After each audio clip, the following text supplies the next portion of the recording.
بسم الله الرحمن الرحيم. النهارده ان شاء الله هنشرح لكم كده بطريقه مبسطه ايه هو الكورس اللي احنا هندرسه اونلاين.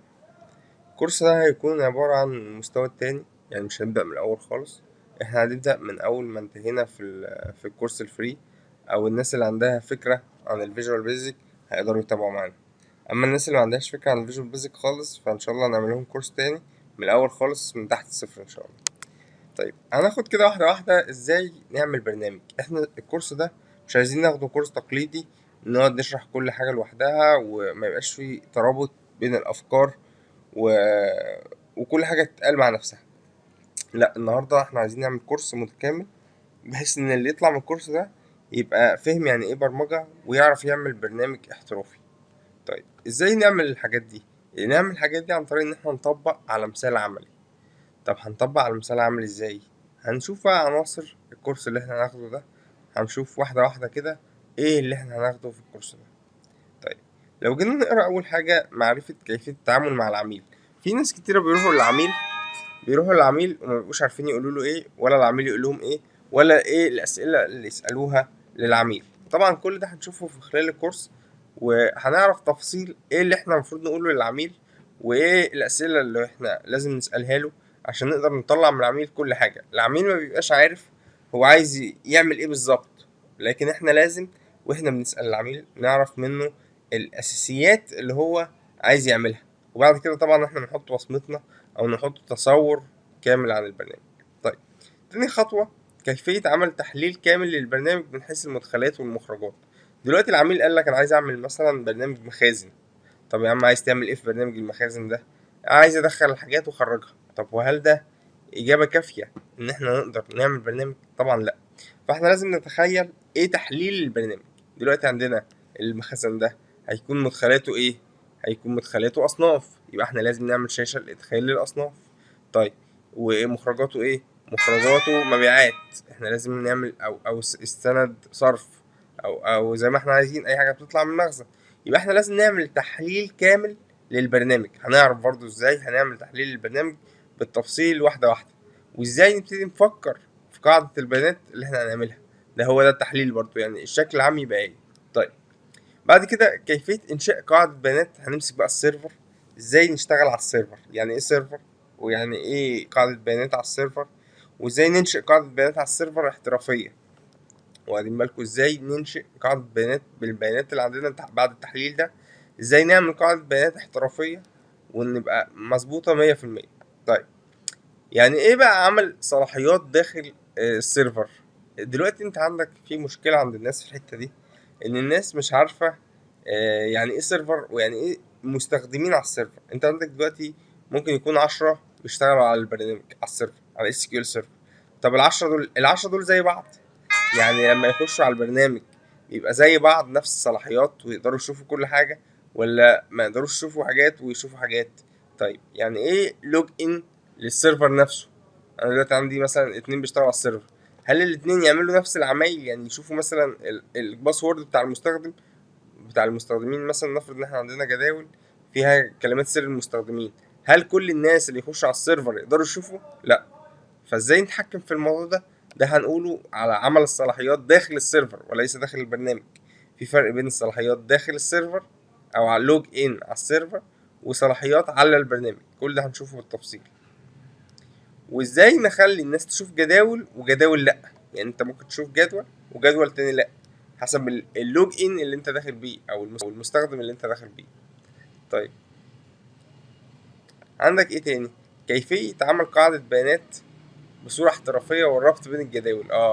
دلوقتي احنا عملنا اتفقنا ان احنا نعمل مثلا برنامج مخازن او مبيعات. ازاي نبتدي نعمل قاعدة بيانات ونربط الجداول اللي احنا عملناها دي ببعضها؟ طبعا هناخد الكلام ده عملي، يعني مش هنقعد نحكي بقى قصص كده زي القديم، ولكن هناخد الكلام واحدة واحدة تطبيق على برنامج المخازن او المبيعات. طيب في حاجة على السيرفر اسمها بروسيجر وحاجة اسمها تريجر. طب ايه البروسيجر وايه التريجر؟ بصوا، لما يكون في ضغط على السيرفر او يكون في تنفيذ كذا امر، عندك انت حاجتين: يا اما تنفذ الاوامر على الفيجوال بيزك على الجهاز بتاعك، يا اما تنفذ الاوامر على السيرفر نفسه. فالبروسيجر ده عمليه او كود بيتكتب على السيرفر نفسه، انت بتنده له بس او بتعمل له كول من الاس كيو من الفيجوال بيزك. يعني انا مثلا عايز عدد مثلا عدد المشتركين جوه الجدول مثلا. طيب او عدد الروهات اللي جوه الجدول. فانا بكتب البروسيجر دي على الجدول على السيرفر، وابتدي انده لها تتنفذ على طول اول ما انده عليها. طيب في حاجه اسمها تريجر. طبعا الكلام ده هنقول بالتفصيل، ولكن انا بديكم فكره عامه يعني. في حاجه اسمها تريجر. التريجر ده عباره عن ايه؟ دلوقتي انا عندي التريجر ده مهم جدا. ليه بقى؟ انا عندي مخزن كويس، انا بسجل مثلا في المبيعات، بعمل بيع. طب انا لما اعمل بيع على المخزن يبقى انا بعمل ايه؟ بعمل انسيرت رو في جدول السيل او البيع. ماشي. طيب ازاي يروح يوصل لي على جدول المشتريات على طول؟ اول ما انا اعمل انسيرت هنا يروح يوصل لي على جدول المخزن، الجدول اللي فيه المخزون على طول اوتوماتيك. هي دي فكره التريجر، ان انا لما اعمل انسيرت هو يعمل ابديت في الجدول التاني، لما اعمل ديليت هنا يعمل لي ديليت هناك، لما اعمل كذا هنا يعمل لي كذا هناك.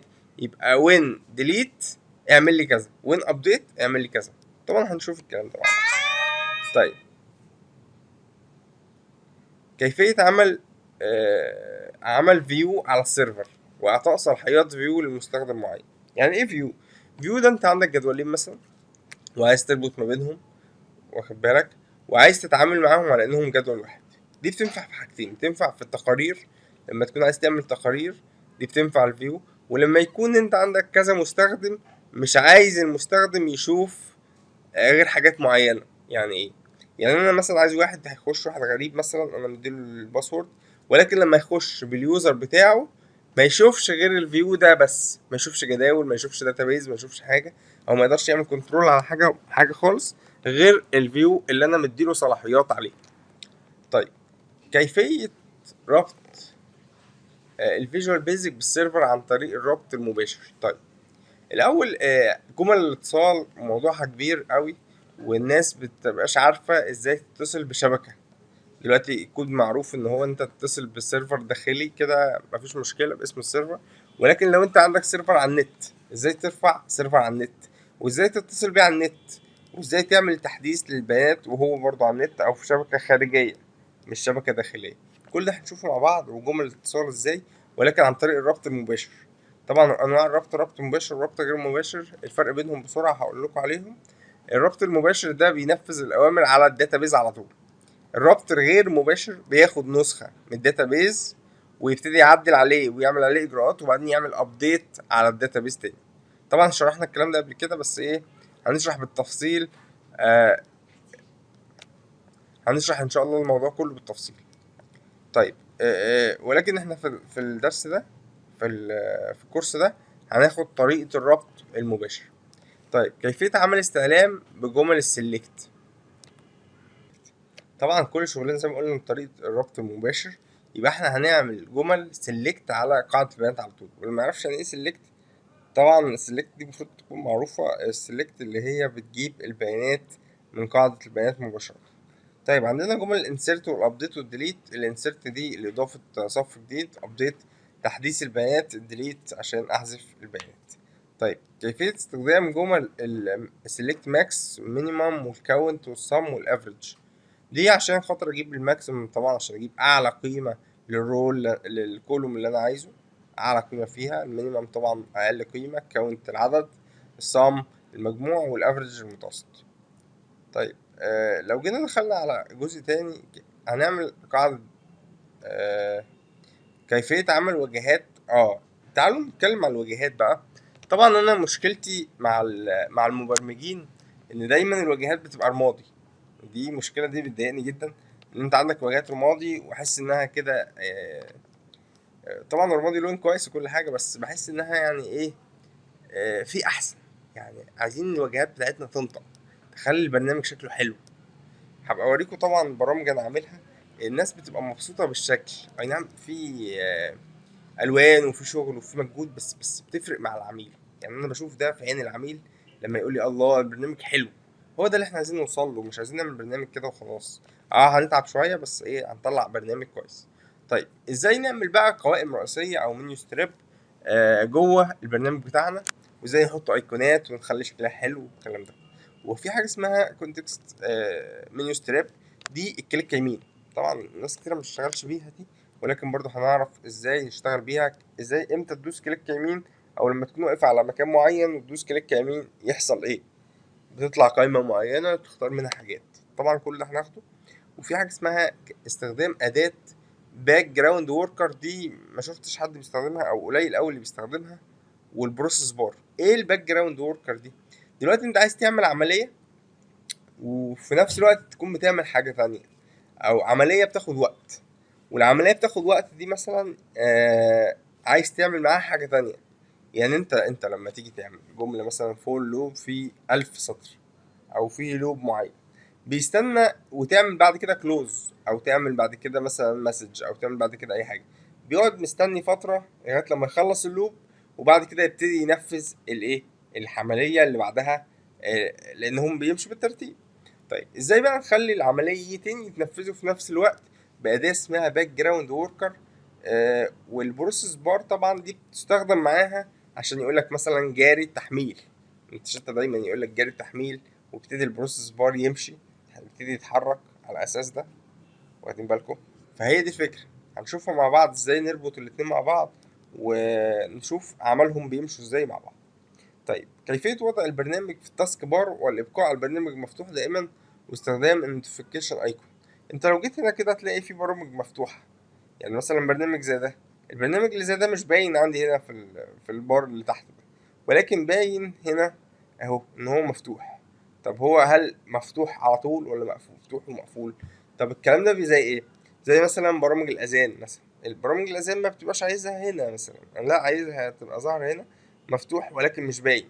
زي برنامج الباك اب، لو حد شافه اللي انا عامله، برنامج الباك اب ده بيبقى مفتوح وما بيتقفلش ابدا، لان هو بيجي في وقت معين ويران لوحده. فلازم يبقى نازل تحت هنا. فهنشوف ازاي ينزل البرنامج في القايمه اللي تحت دي. طيب ايه الفرق بقى بين الموديول والكلاس وكيفيه عملهم؟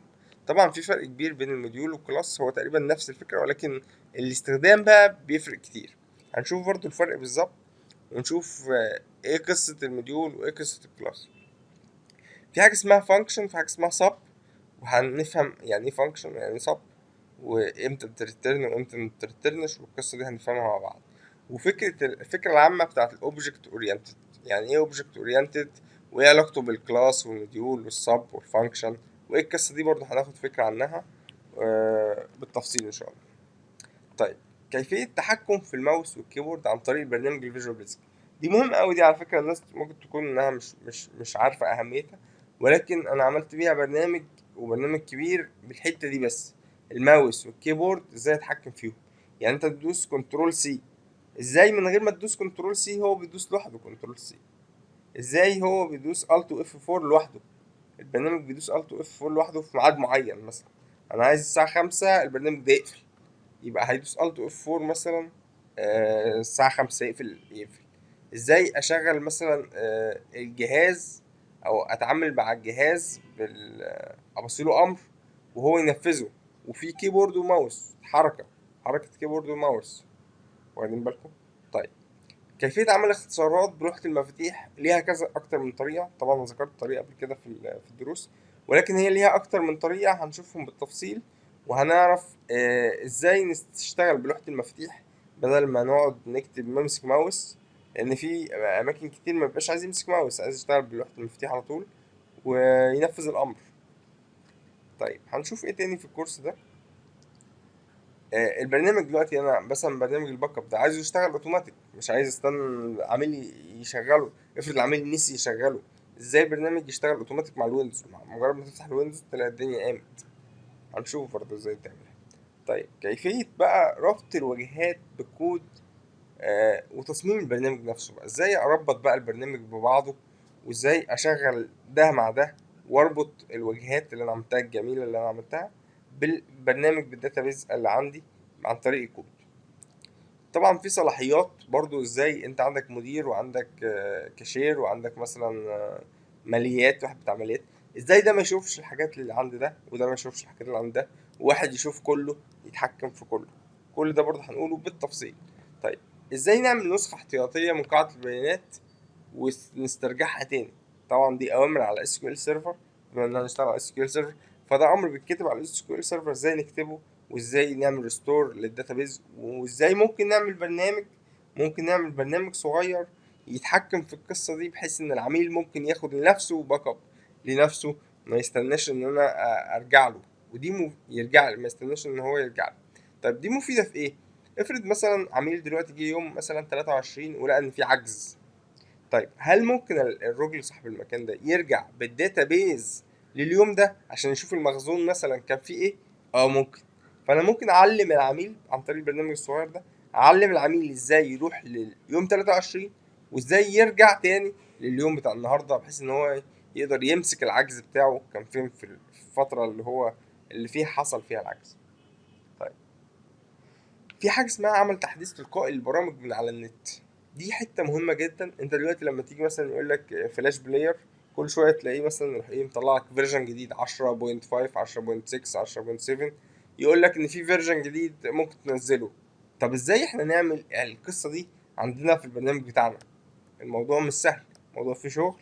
وازاي نعرف المستخدم ان البرنامج بتاعنا ده فيه تحديث جديد نزل، وازاي ينزل التحديث الجديد. طبعا دي مهمة قوي وطلبت مني كتير والحمد لله اتعملت يعني. طيب هنخش بقى على كريستال ريبورت والتقارير، وازاي نعمل فاتورة مبيعات وفاتورة مشتريات، وازاي نشتغل بكريستال ريبورت نعمل مجموع. والتعامل مع كريستال ريبورت بصفة عامة أنا بحب أشتغل بكريستال ريبورت أكتر، فهنشتغل كريستال ريبورت، مخزون، تقرير مخزن، تقرير مصروفات، كل ده هناخده بالتفصيل. طيب نيجي في الاخر بقى كيفية تشفير البرنامج ده عايز يشتغل على جهاز واحد بس، ازاي هعمل له شفرة، وازاي استخدم ايه النوع اللي انا هستخدمه في التشفير، وهشفر ازاي، وازاي محدش يقدر يفك التشفير. كل ده هنشوفه مع بعض ان شاء الله في الكورس. اخر حاجة بقى ازاي انشر مشروع واديه للعميل وياخده يشغله هو على طول آه، بسهولة، وإن أنا أدمج معاه كل الحاجات المتطلبات اللي أنا محتاجها، إزاي أدمج معاه كريستال ريبورت، وإزاي أدمج معاه الفريم ورك والكلام ده كله. إن شاء الله هنعرف بالتفصيل إزاي نعملها. وبعد كده إن شاء الله هنعمل بقى يعني تطبيق عملي، كل واحد يعمل تطبيق عملي إن شاء الله اللي هو عايزه. شوف كل واحد عايز يعمل تطبيق على ايه، ونبتدي نناقش المشاريع بتاعتنا مع بعض، زي ما تقول كده ايه مشروع تخرج او مشروع نهاية الكورس. هنحدد مشروعين ثلاثة او كده، وكل واحد يشوف هو حابب يشتغل في ايه، ونبتدي ايه نراجع مع بعض الشغل، ونطبق ونشوف ايه اللي اتعمل صح وايه اللي متعملش صح. وطبعا اهم من كل اللي انا قلته ده ان الناس تشتغل بايديها، ان الناس تطبق بايديها معايا واحده واحده، واحنا هنحاول نسيب وقت للناس بحيث ان الناس ايه تطبق وتتعب وتشتغل وتجتهد. وبعد كده تيجي اي مشكله او اي سؤال او اي حاجه انا تحت امركم، وان شاء الله معاكم في اي وقت، وانتوا عارفيني وعارفين شرحي، وربنا يعمل فيه الخير ان شاء الله، واشوفكم على خير ان شاء الله في الكورس. والسلام عليكم ورحمه الله.